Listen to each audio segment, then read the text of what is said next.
rather than going into this and saying this is an iterative process where every time I do something, my primary metric is growth and learning. Most people go into it and their primary metric is this must succeed.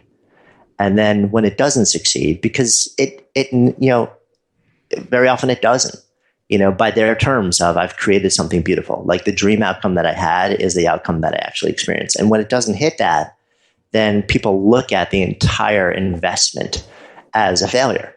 And they get dejected because they're like, well, why would I do that again? Because I'm just going to end up banging my head against the wall again. I'm going to go do something else. Rather than looking at it and saying, you know what, I'm in this because something deeper inside of me is calling to be in this. And I have a sense for what I want to be capable of creating. And I'm open to the possibility that this will very likely take me years, if not decades. It's a classic Ira Glass quote, right? Yeah. You develop that sense of taste long before you develop the capability to produce on the level of that taste. I'm Srini Rao, and this is the Unmistakable Creative Podcast, where you get a window into the stories and insights of the most innovative and creative minds who've started movements, built thriving businesses, written best-selling books, and created insanely interesting art. For more, check out our 500-episode archive at unmistakablecreative.com. Jonathan, welcome to the Unmistakable Creative. Thanks so much for taking the time to join us. Awesome to be hanging out with you.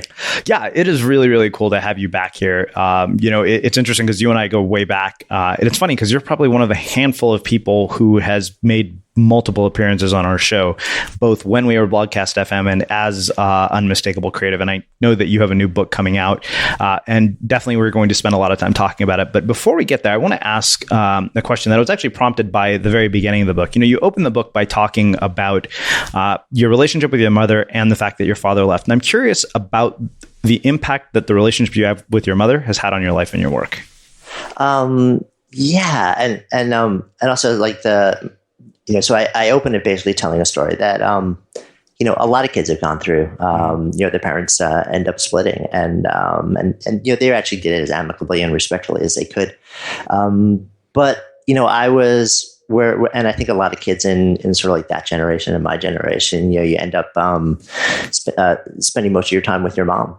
And so it was an interesting dance, like kind of learning how to explore that dynamic together, like just the two of us living alone in a house. And I wasn't home for a lot of time after that. This was towards the latter part of high school. So, I still had a bit of time in there. But, it was interesting. It was also it was an interesting moment for me because everything kind of became uncertain. And for the first time, you see and you sense vulnerability in a parent that you don't ever, as a general, well, maybe I shouldn't generalize, but I didn't really ever see before that time. Maybe I just didn't want to see it. I don't know. So it kind of, it pushes you and it really, it makes you question a lot of things, but probably in a good way, at least for me. Yeah.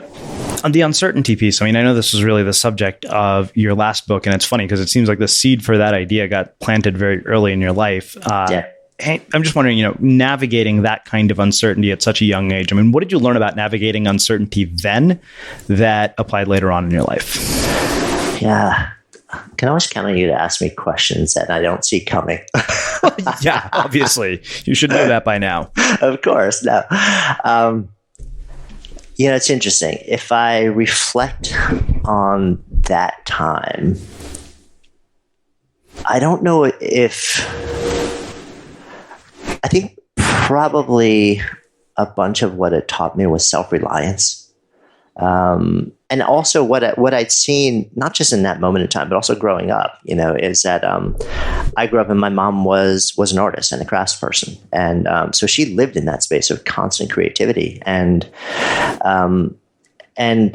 uncertainty. And I think seeing that and seeing her keep going back to that place and seeing both sides of the creative spectrum in that, you never knew if she was a potter for most of my younger years. And she could spend hours and hours and hours making something on a wheel and then have a kiln load full of stuff. And then she had this massive gas-fired kiln that you could literally walk into. And, it would take, like a full day to fire this thing. And you go through this entire process. And the whole thing is done very unscientifically. You have these little cones that are designed with different substances that melt at different heats over time. And you would just sort of like pull a brick out of the kiln and peer in with, welder's goggles to see how many of the cones were melted to try and get a feel for how hot it was and how long it was going. And you go through this incredible, long, arduous process, and then you'd let the thing cool down for a couple of days and peel the bricks out brick by brick. And you didn't know if you were going to have something gorgeous, or you didn't know if everything inside would have exploded. Or melted down, or you just have some sort of, like chemical disaster until you actually did that. And so I think it was really interesting, probably a lot more informative to sort of my lens on uncertainty in the creative process, seeing my mom navigate being a craftsperson and devoting all of her energy to making something, knowing that part of her process was at the end, there was this really big thing that had to happen. And it could manifest in really creating something beautiful or completely tearing apart all the work you had put into it. And that was just a part of the process for her. That was an unknown part of the process. And it was just something that you kind of like leaned into. It's funny, like thinking back, that those are the stories that really stay with me, and seeing her not get freaked out. Obviously, if she pulled this thing open after so much work and bad stuff had happened, she was not a happy person. But at the same time, the next day, she went back in the studio because that's what you do. So two questions. What do you think prevents people from being able to go back the next day? Like, what is it that inhibits grit? Based on sort of the experiences that you've had and the stories that you've been able to tell, because I know you've talked to some really just fascinating people in your life. Yeah, I think there are a couple things. One is the expectation of success, the expectation that rather than going into this and saying this is an iterative process where every time I do something, my primary metric is growth and learning. Most people go into it and their primary metric is this must succeed. And then when it doesn't succeed, because it very often it doesn't, by their terms of I've created something beautiful, like the dream outcome that I had is the outcome that I actually experienced. And when it doesn't hit that, then people look at the entire investment as a failure.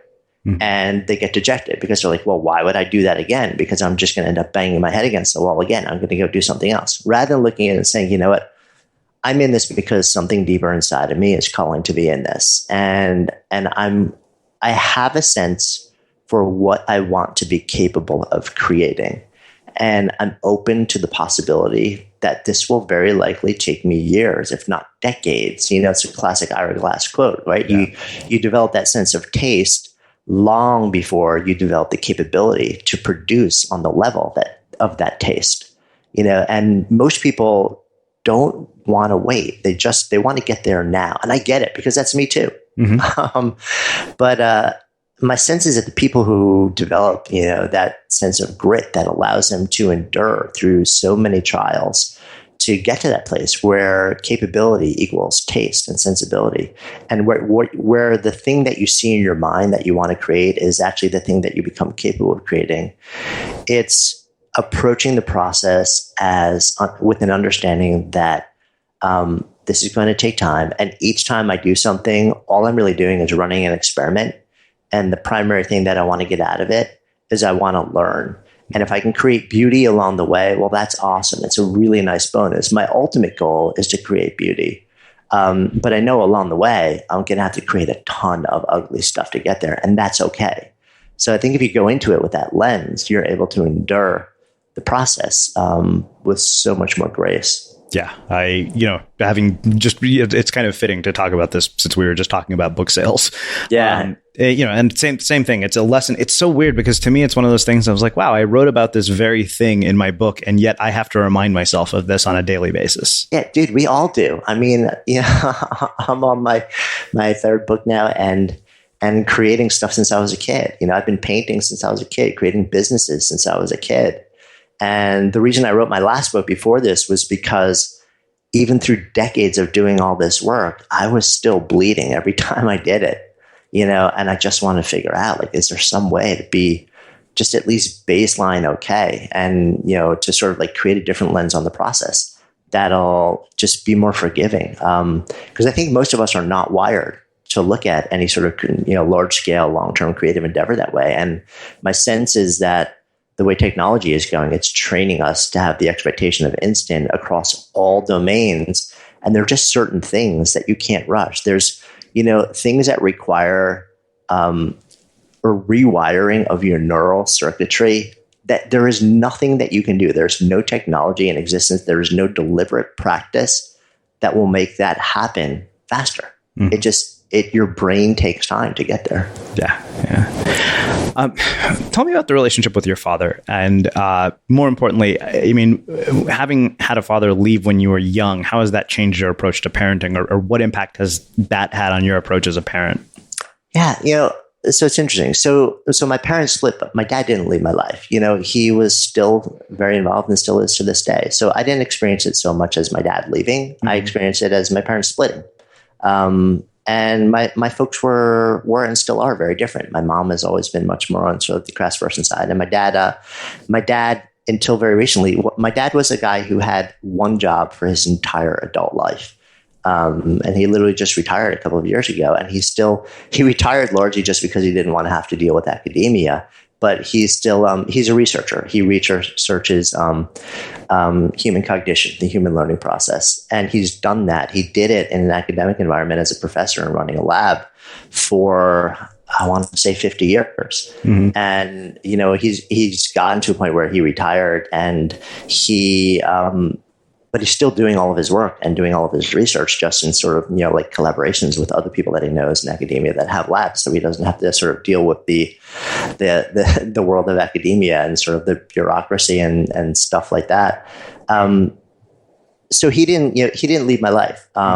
He was still in my life and continues to be. And, it's been interesting to see him be that example of somebody who found something that he was absolutely consumed by at a very young age and stayed with it and developed a level of mastery and, grew a lab that generated a stunning amount of research and publication. And he spent a lot of time traveling around the world, speaking about the work in the lab and publishing. And it's contrary to the way that so many people think about building a career these days, mm-hmm. where you think about jumping from thing to thing to thing to thing to thing, yeah. and constantly balancing multiple different pursuits. So it's really interesting to see an example of somebody who literally put all of his marbles in one basket for his entire life and developed a level of deep mastery around it. So I think it's good to see examples of that, because there are very few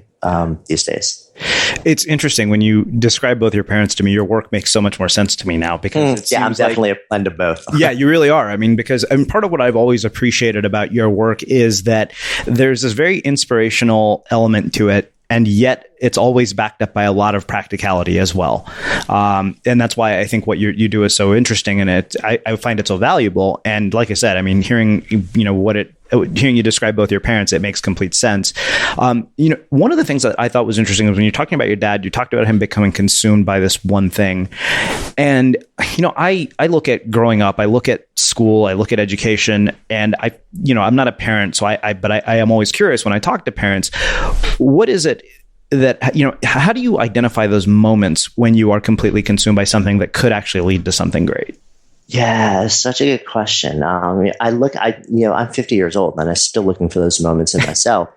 And as a father to now a teenager, like a daughter who's in high school, I'm sort of on the lookout for those moments with her, because I know that one of the most incredible gifts that you can find for yourself is to find those things that absolutely light you up and and lean into them and really invest increasing amounts of energy in those things. And I don't think there's any formula. I don't believe that there's, here's what I've seen. There are some people that hit the planet and they turn 5 years old and something, they just know. They know. There's a knowing that this is what they want to do. I mean, I had a chance to sit down with Milton Glaser, who's the most iconic living designer in the world right now. And at 6 years old, he knew what he wanted to do with his life. He didn't necessarily know that would lead to being a designer and a teacher, but he knew that he wanted to draw and make art and make beauty. And he followed that path and has never wavered from it for 70 years now. Is still astonishingly prolific in what he does, but a lot of people look at that and they say, well, that's what I want to do. And not realizing that that is very much the outlier. And for most of us, I think the process is much more about staying open. And it's funny because this reflects back on what we were just talking about the creative process. Mm-hmm. It's about first exalting, understanding that finding the things that genuinely light you up, that spark you, are critically important. They really help in your quest to live well and contribute meaningfully to the world and to your life.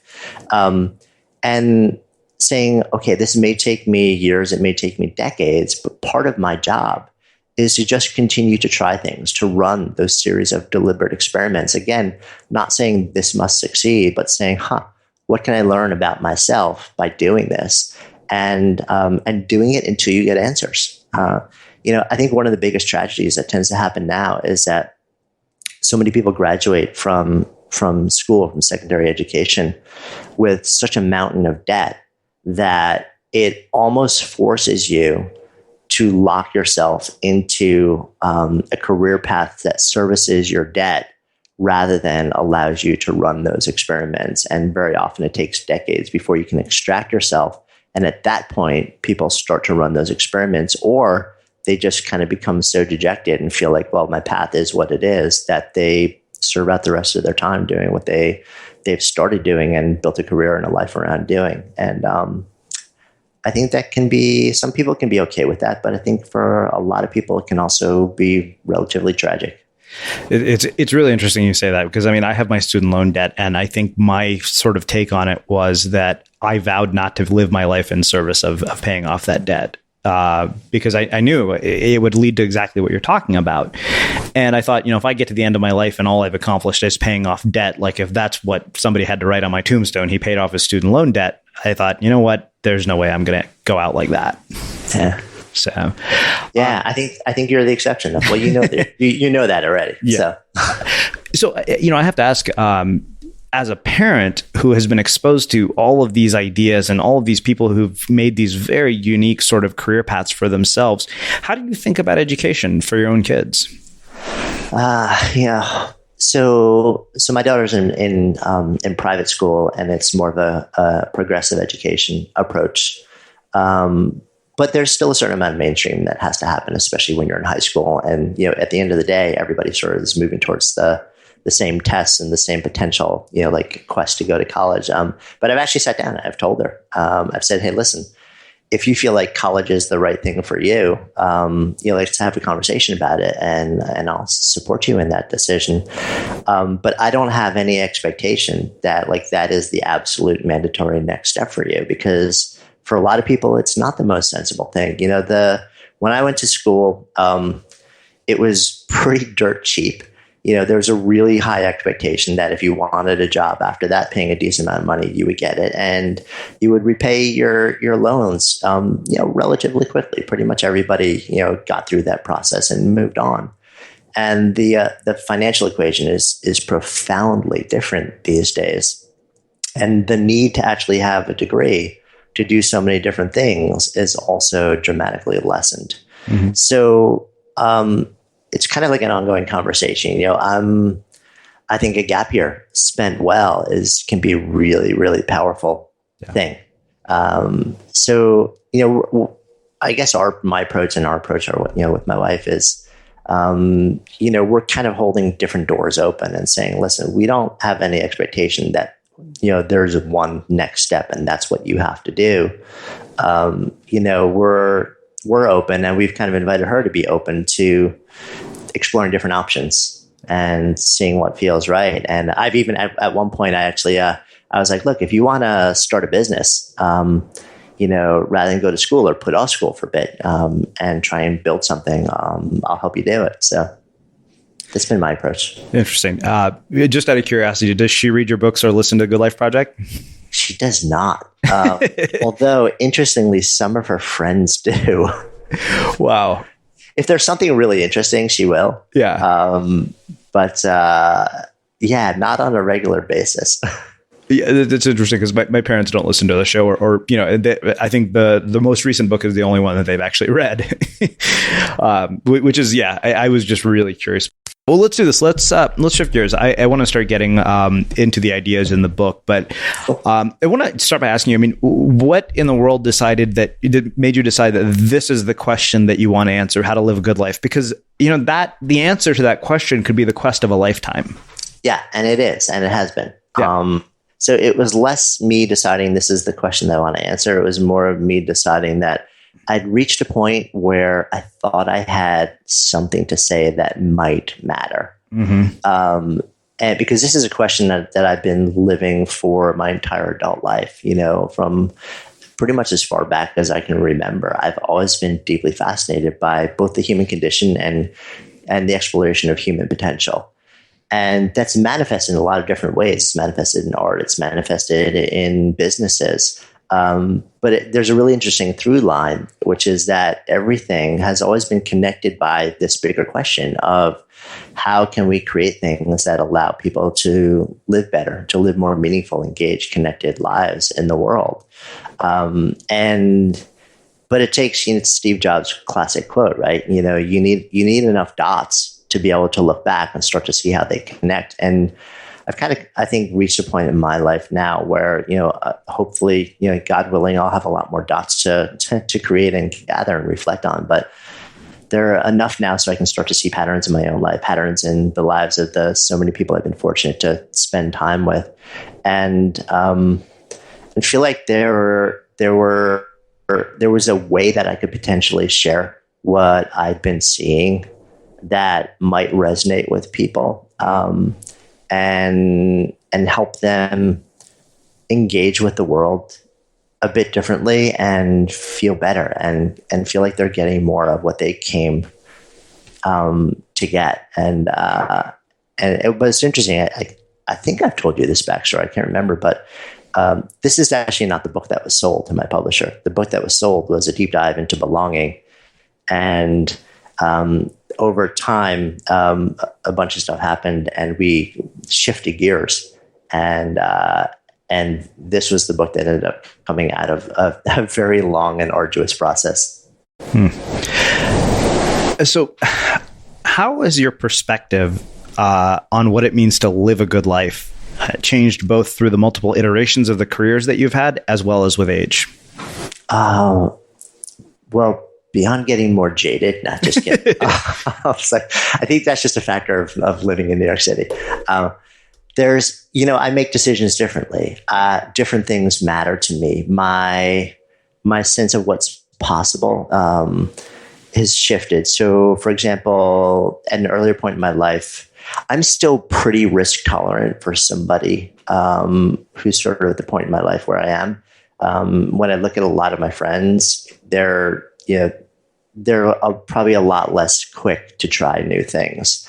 That said, I'm almost definitely nowhere near as risk tolerant or even risk inviting as I was in my 20s and even early 30s, because frankly, I have more to lose now. Yeah. And I think we all get that way, where I still want to grow and I still want to go into that place of uncertainty because that's where possibility lies. But at the same time, I'm acutely aware of the fact that I like my life right now, and I've got a beautiful family and deep relationships with them, and the ability to be present and to create and contribute in ways that I really like. And before I'm willing to just blow it up, or, the classic quote, go to zero, I'm going to think long and hard about doing that, about what I say yes and no to on a level that I probably wouldn't have weighed in anywhere near the sort of like the depth a decade or two earlier in my life. And also at the same time, I have a family, and as much as I know security is largely an illusion, to the extent that I can feel that sense and also create that sense for them, I feel like as a parent, that's part of what I'm here to do. Part of it is also, like teach my kid that, it's good to step into the abyss. At the same time, I want her to feel okay in the world, for this moment. I know there will be times, down the road where I won't be able to play that role as much. So as long as I'm here and able to do that, I want to. The other side is that, like you said, I'm this really kind of total amalgam of both parents. Like my dad's sort of quantitative space, like fact validated, and my mom's, complete sort of craft, spiritual, ultra creative side. And what I've seen is that I started out probably much more heavily towards the, if you want me to believe it, you need to prove it to me side. And I still look for scientific validation for anything. If there's science behind something, I'll default to that. But I've become much more open over the years to the possibility that if a phenomenon happens and there's no science to it, there's no way that I can validate it through rules of science, or that it's still legitimate. And maybe there's just something that's unexplainable. Maybe there's a spiritual component to it. Maybe there's something that it is beyond, rational description, but that doesn't invalidate the fact that this thing happens and this thing exists. And rather than sort of like having to find the scientific validation or else refute the fact that it's possible, I've gotten much more comfortable with the idea that, there's just stuff that happens that I've seen happen so many times that I have no way to provide a rational basis for, but it is. So I don't know about you, but vacuuming is not one of those things that I ever look forward to doing. But as you know, your environment has a huge impact on your creativity. So I still like it to be clean wherever I'm living and working. But now it doesn't have to be something that you deal with. If you're like me and you grew up in the 80s, you probably fantasized about the day when cleaning your house would be like it was for the Jetsons, meaning you don't have to lift a finger. Well, the good news is that we're already kind of living in that future. And the easiest way to make sure your floors are clean every day is with the iRobot Roomba Robot Vacuum. It cleans up after itself. The Clean Base automatic dirt disposal takes convenience to a new level, automatically empties its own bin into an allergen lock bag that holds 60 days of debris and traps 99% of pollen, mold, and dust mites, so you can forget about vacuuming for months at a time. Let the Roomba clean for you instead. It learns your home, finds dirt, and empties itself on its own. It's got powerful cleaning performance made effortless. Remember, if it's not from iRobot, it's not a Roomba. To learn more, go to irobot.com/unmistakable.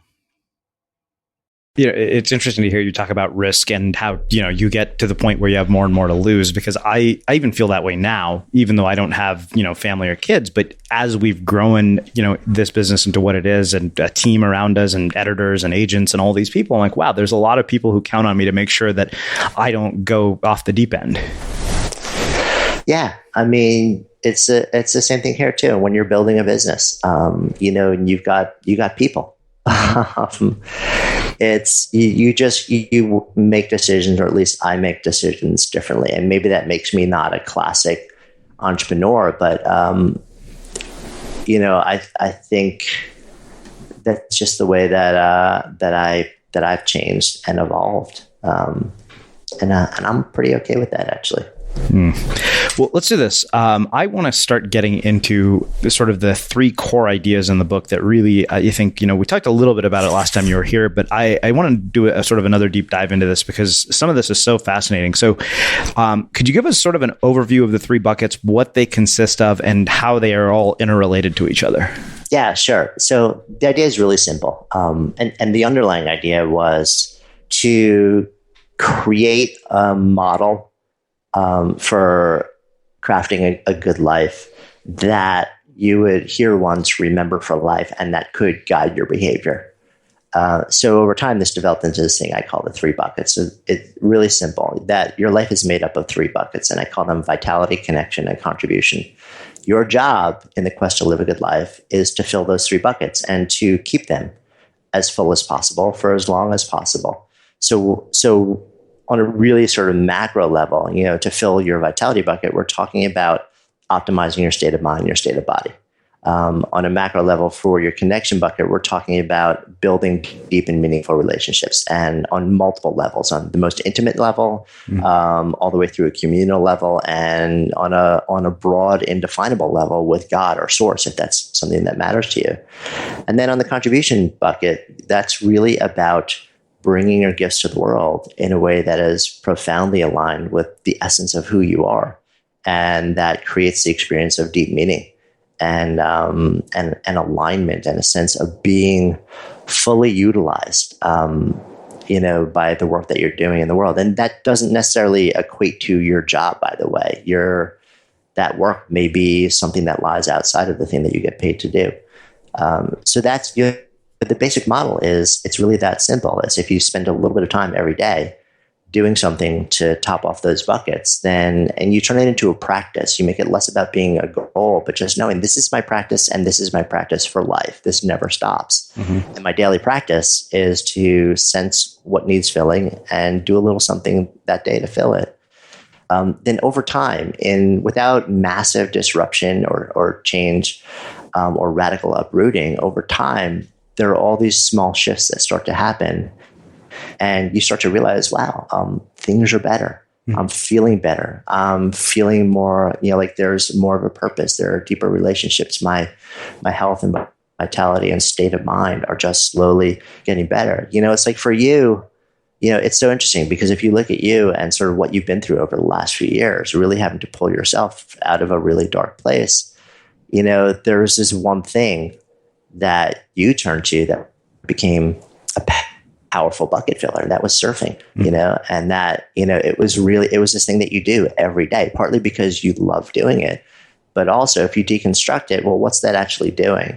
It's amazing exercise. So on multiple levels, it's really focusing on improving your health through moving your body, through mobilization and movement. It's also deeply meditative and attention training. So it's a powerful thing for your mindset. Also, just being out in the water, in the waves, is something that can drop you into a state where it's sort of like nothing else matters when you're in that place. It's like you're completely and utterly present. And at the same time, it's communal.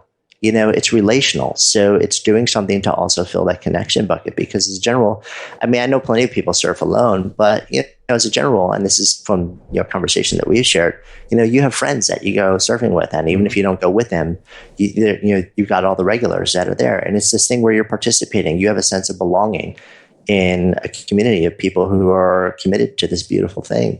And that, amazingly turns around and unlocks your ability to then lean into the work part, all this stuff that gets sort of cranked down and you can't figure out how to really access and tap that potential on your creative and your work side, your contribution side. Filling those other two buckets is the thing that eventually unlocks that. So it's kind of fun to look at your process over the last few years and see how you can take almost anybody and really quickly understand how these things work by just this really simple model of the buckets. Yeah. How do you know when the right bucket isn't full? Like what kind of signals do you see in your life, or how do you develop the awareness that a bucket is either getting to a point of being too low or that it needs to be filled? Yeah. So there are kind of two answers. There's the quick intuitive hit. It's the thinking slow and the thinking fast systems. Right. I think we all know. Deep down, like you wake up in the morning, you're like, my relationships suck. I haven't talked to my best friend in like 3 weeks. Like my parents have been estranged, whatever it may be. Or you wake up and you're like, what? I'm achy. I'm tired. I never feel like I have energy. We can get pretty delusional because we don't actually want to own it, but we all pretty much know. So there's a quick intuitive hit that you can do, and we actually, it's funny. I don't think I even told you this, that we created our own companion practice journal for this book that's coming out at pretty much the same time. So part of the daily morning practice is to do what I call a really quick bucket check, literally take 10 seconds and draw a line that represents the level of each bucket, just completely intuitively. And we pretty much know. But then you can also go deeper and you can ask specific questions, and they're generally preceded by, how satisfied am I with? And then you ask that about the various types of elements that might fill each bucket. And in relatively short order, you can figure out what's in need of a little bit of love. Yeah.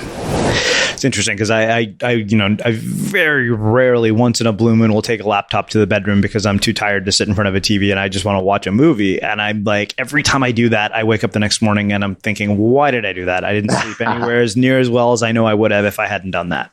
I know, me too. I'm like, if I know that if I'm on a screen after a certain time of night, I'm almost guaranteed to wake up in the middle of the night with a headache.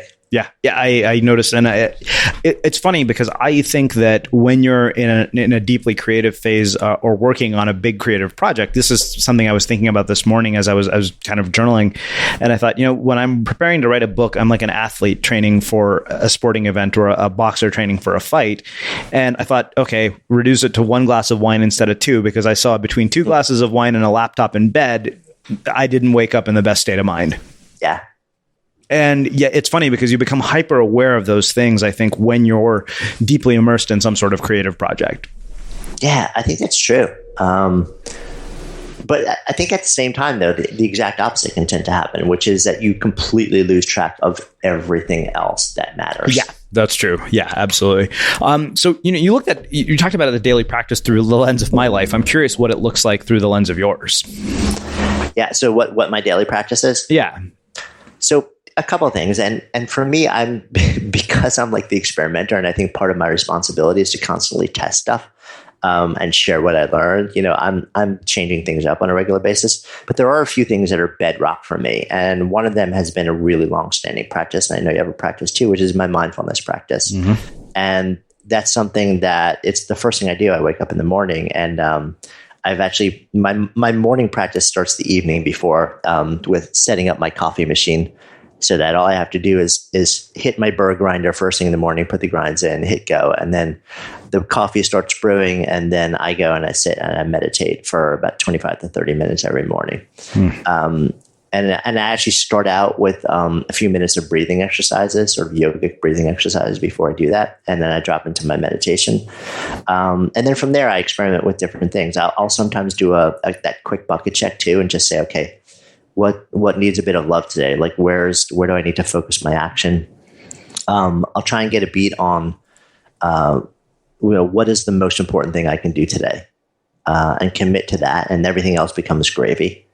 And then, increasingly, one thing that I'll try and do is just get a really, really quick win under my belt. And that may literally be sending a note or a text or an email to somebody saying, hey, I just want to let you know, that thing that you did or you said to me last week or 3 weeks ago, I've really been thinking about it and it made a difference to me. So I want to thank you for it. And thank you for being in my life.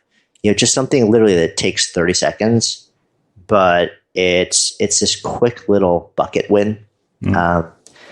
And then I move into my day. And then for me, the earlier parts of my day, I try and make all about creation, because I find that that's where my brain is best optimized to do the work, either really early or really late. But really late doesn't work all the way well for my lifestyle. Yeah. And then in the later parts of the day or the afternoons, I generally leave for a conversation and for other work and for sort of interaction, stuff like that.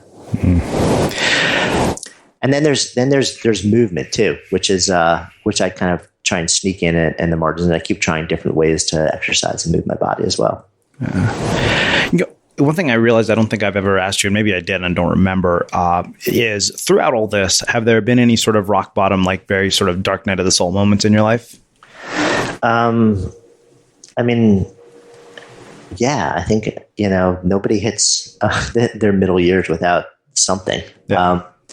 For me, and yeah, I think we've talked about this, but probably not in the context of sort of like being a rock bottom moment. But I was in 2010. I ended up diagnosed with tinnitus or tinnitus, depending on how your healthcare professional pronounces it, which started like I know the exact date and the exact time because it was that profound in my life. And And for those who don't know what that is, I mean, there's guaranteed something like 10 to 15% of your listeners have it on some level. But for those who don't know, it's essentially the way it manifested with me. What tinnitus is, it's a catch-all phrase, which means that you hear stuff that nobody else hears. And the reason is because it's actually being generated sometimes originally by your ears, but then eventually by the auditory centers in your brain.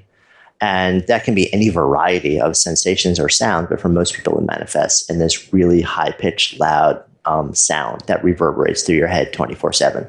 Most people who get it, it ends up going away. It sometimes is a factor of hearing loss, sometimes, like ear problems or flying and stuff like that. For me, it never went away.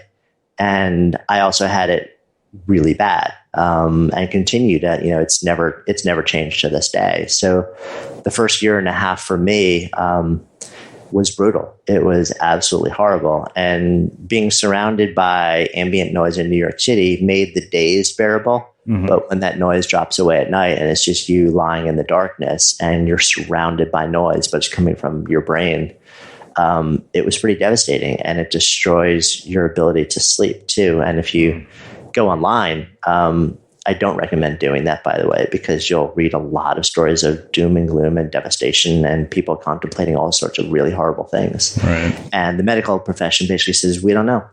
Mm-hmm. From what I understand, it's actually the number one disability cost in the military, because one of the potential causes is hearing loss from just loud noises and explosions. So a lot of soldiers come back with it, and it becomes massively disabling. Because we don't know if I got it as a side effect of having taken a medication to help me sleep while I was doing a lot of traveling. I won't take anything to help me sleep. So that wasn't an option for me. So it took about a year and a half of coming to a really dark, challenging place while I was trying to keep a happy face on the outside and simultaneously trying to meet a deadline for my last book. I literally I was a couple of weeks, I remember this for the last book, Uncertainty. I'm literally writing a book about uncertainty when I'm going through this whole process. And there was a time where I was coming up on the deadline for the manuscript, and I hadn't told my agent or my editor anything that was going on. And I was like, all right, I don't think I'm going to hit my deadline because I'm having so much trouble having the ability to focus to even write. And so eventually I was like, all right, I have to tell them what's going on. So I sent my editor and my agent an email, which kind of brought them up to speed. And it was my editor who then replied immediately. She's like, so you're telling me you just need another month? and she was kidding. She's like, of course. She's like, let's get on the phone right now so I can understand what's really going on with you. But of course, but I couldn't function. And I was struggling very mightily and not showing it to anyone in the world except for her, my wife, and my family. I didn't even talk to most of my friends about it because simply talking about it was so upsetting to me because of the possibility, the thought that this was me for life, that if I talked about it, it would become real. And I didn't want it to become real. I still had hope that maybe one day it would go away. But all I could think about all day long was stop hearing the sound. Wow. And so eventually I tried almost every intervention that you could, every alternative medicine thing. And I came to a point where I was researching for my book a lot of mindfulness and how people, how the practice can really help with uncertainty and with letting go of the stories that you keep telling yourself. It's the practice of dropping over and over and over. And I also learned that the practice has been really highly effective at helping people who experience chronic pain. It doesn't change the pain. It doesn't change the stimulus. But what it does is it trains your brain to keep dropping the signal and telling a different story. Because what you realize about both pain and tinnitus is it's actually not at least with tinnitus, it's not the sound that causes so much problem. It's your brain saying that this is horrendous, it's horrible, there's this high alert state, and your life is going to be a disaster. And it creates an anxiety cycle that's absolutely debilitating. So if you can train your brain to say, actually, the sound does nothing bad to my life. I'm still fine. I can still function. I can operate. There's nothing wrong with me other than this. And let yourself start to just keep dropping it and coming back to other things, you realize that's sort of like the first step. So I found a mindfulness-based cognitive therapist who was a former rock drummer who also had tinnitus and had used the practice with himself to help get much more okay with it. And it turns out he lived 3 blocks away from me on the Upper West Side of Manhattan. And I went and saw him, and I was like, could this work? And he said, maybe not, but we can try it. So he told me what the practice was. And I sat and I did it, and it took months, and it was brutal because all this thing, all of a sudden, the thing I'd spent years at that point trying desperately not to experience, the initial instruction was at this point, the instruction for mindfulness basically is allow your mind to just kind of keep coming back to your breath really gently. And as other thoughts and stuff come into your mind, that's fine, but just sort of let them go. You can literally label them thinking and let them go with your breath and come back to it. But if something keeps presenting itself over and over and over, at least for the moment, make that the focus of your meditation or of your attention. So the thing for me was the sound in my head. And that meant that in the early days, at least, the thing I had to make the focus of all of my attention was this thing that I was desperate not to hear. And that was brutal. And that's why, in fact, I developed a breathing practice, which is a special type of yogic breathing that allows you to sort of to lower the sort of nervous system response, the fight, flight, or freeze response, to a point where I was even capable of sitting. And I continue to do that to this day. And what I found was that there was a moment over a period of months where all of a sudden I realized one day that my mind had drifted from the sound. And that was the moment where I knew I was going to be okay, because I realized that I actually couldn't hold my focus on it anymore. And that was the window. That was like the light just kind of cracking through the window. And that very practice is something that I came to very much on my knees. And that practice has also brought me from a really dark place, first to baseline, and then become something which has opened up such possibility and such connection and such presence in everything else that I do, that it's taken a while to see it as this, but this thing, I sort of viewed first as my tormentor has really become my teacher. Wow. Sorry, that was a really long-winded answer. No, that was fantastic. There's so much gold in there. So I actually want to finish with 2 questions. One is one that I'm going to steal from you because I want to hear your response to this, having been the person who's asked it to so many people. How would you summarize the idea of what it means to live a good life, having written a book about it and having asked hundreds of people that question? Yeah. So I'll give you a couple of different answers. One is that one of the things I've learned is it's not universal for each person.